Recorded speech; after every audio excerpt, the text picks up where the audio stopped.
Shalom sobat-sobat STI yang dikasihi Tuhan. Semangat pagi. Mari kita akan berdoa. Bapa di surga, kami mengucap syukur atas anugerah yang Kau beri. Bersyukur untuk kekuatan kesehatan hari ini kami boleh bangun dengan kekuatan yang luar biasa yang daripada Tuhan. Bersyukur atas anugerah keselamatan, dan kami bersyukur untuk bisa bersama-sama Tuhan bersekutu dengan Engkau dan dengan sobat-sobat STI. Kami mau mendengarkan firman Tuhan, kiranya terang Roh Kudus memancar di dalam kehidupan kami sehingga kami memahami maksud Tuhan. Kami siapkan hati kami untuk menyambut kebenaran-Mu di dalam nama Tuhan Yesus Kristus. Amin. Urusan apa yang hari ini akan Bapak, Ibu, Saudara, Sobat STI kerjakan, baik dalam keluarga, pekerjaan, dan pelayanan, serta studi? Kalau kita mempertimbangkan kondisi masa pandemi yang 100% belum kita pahami apa yang akan kita kerjakan, kita nggak tahu yang utama yang mana. Sedangkan Sobat STI mempunyai kewajiban yang harus dilakukan. Tugas ini merupakan tanggung jawab yang harus dilaksanakan. Oleh sebab itu kita perlu memprioritaskan agar dapat mencapai hasil yang baik dan juga bermanfaat.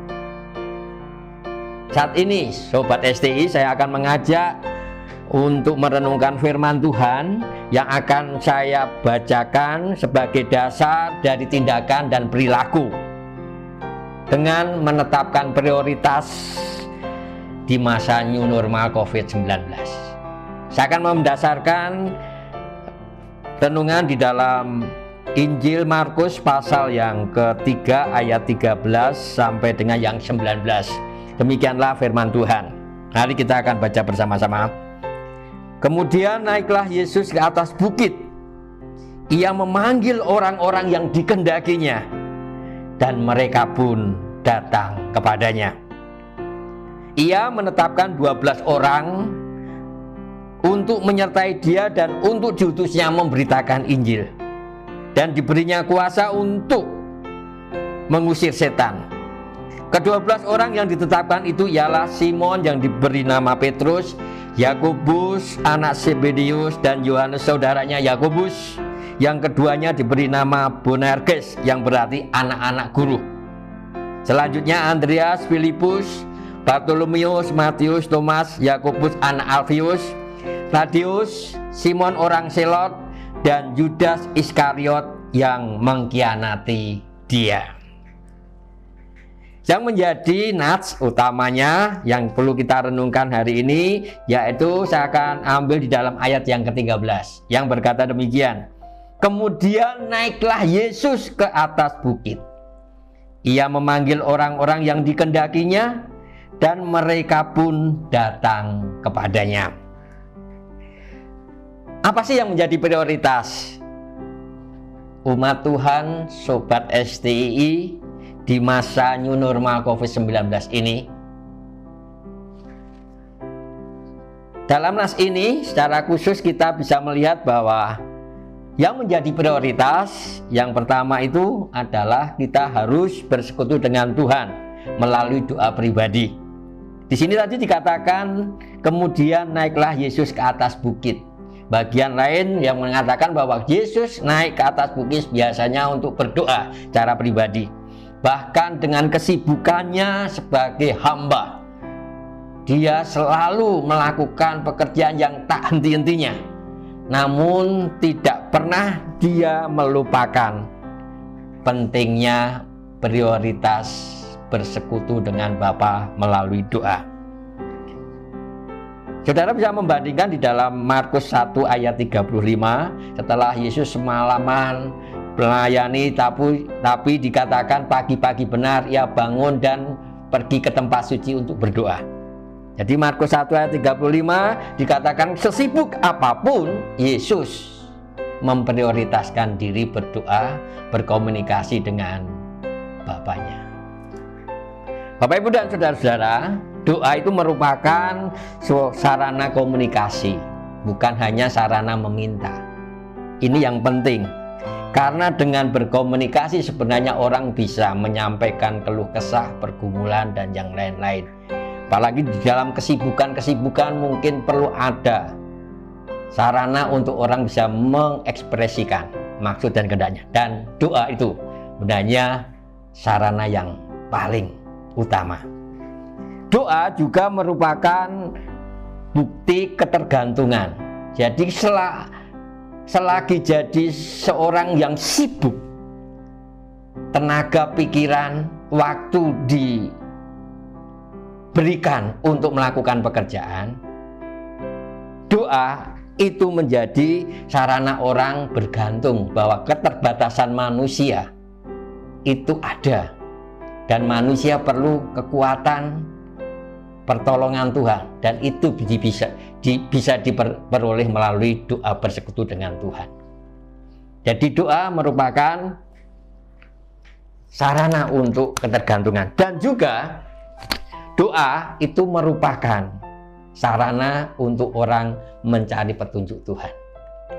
Jadi di sini prioritas yang dilakukan Yesus yang bisa kita teladani di masa yang sibuk di new normal ini adalah berdoa sebagai sarana komunikasi. Terus yang kedua, setelah orang berdoa, di sini tadi dikatakan bahwa ia memanggil orang-orang yang dikehendakinya. Maksudnya di sini memang tugas pelayanan, kesibukan yang harus menjadi tanggung jawab kita tidak bisa dilakukan sendiri. Makanya perlu kerjasama. Di dalam hal ini, Yesus melakukan tugas, dan dia melakukannya dengan membuat strategi memanggil orang-orang yang mau dipilih menjadi muridnya. Jadi di sini kita bisa memahami bahwa perlunya orang bekerja sama. Dia harus memahami bahwa panggilan Tuhan itu diberikan kepada mereka yang mengetahui kehendak Tuhan. Jadi ia memanggil orang-orang yang dikehendakinya. Jadi panggilan Tuhan dalam pelayanan, dalam pekerjaan ini didasarkan pada kemahatauan dan kedaulatan Tuhan, bukan karena pandangan duniawi. Kadang-kadang orang terjun dalam pelayanan karena merasa ada kelebihan. Tetapi di sini kita bisa melihat bahwa orang-orang yang dipanggil Tuhan ini ditetapkan bukan karena mereka itu kuat, pantas, atau berprestasi yang diutamakan. Tapi di sini kita bisa melihat bahwa orang-orang yang dipilih menjadi rasul ini dengan latar belakang yang berbeda-beda. Tapi yang penting di sini bahwa mereka harus memahami bahwa kehendak Tuhan itu bukan karena kemampuan mereka, tapi kemauan Tuhan dan kedaulatan Tuhan. Jadi saudara bisa melihat Yesus pun memahami maksud dia datang bukan untuk dilayani, tetapi untuk melayani, bahkan memberikan nyawanya. Ini kehendak Tuhan. Jadi orang yang terpanggil, orang yang menjadi sobat Tuhan, sobat pelayanan Tuhan, sobat STI di sini adalah orang yang mengetahui kehendak Tuhan. Terus yang ketiga, saudara, di sini dikatakan bahwa mereka yang dipanggil, mereka pun datang kepadanya. Jadi mentaati Tuhan dengan datang kepadanya merupakan kerelaan dan tanggapan akan pentingnya bersekutu dan melakukan kehendak Tuhan. Jadi ketaatan ini adalah satu-satunya respon. Satu-satunya respon. Prioritas sobat STI di masa pandemi adalah satu, bersekutu dengan Tuhan melalui doa. Dua, memahami kehendak Tuhan, yaitu dengan mentaati perintahnya.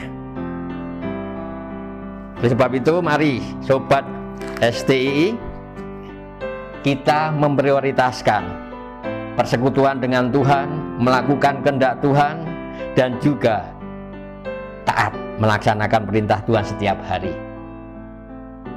Selamat beraktivitas. Tuhan memberkati. Amin.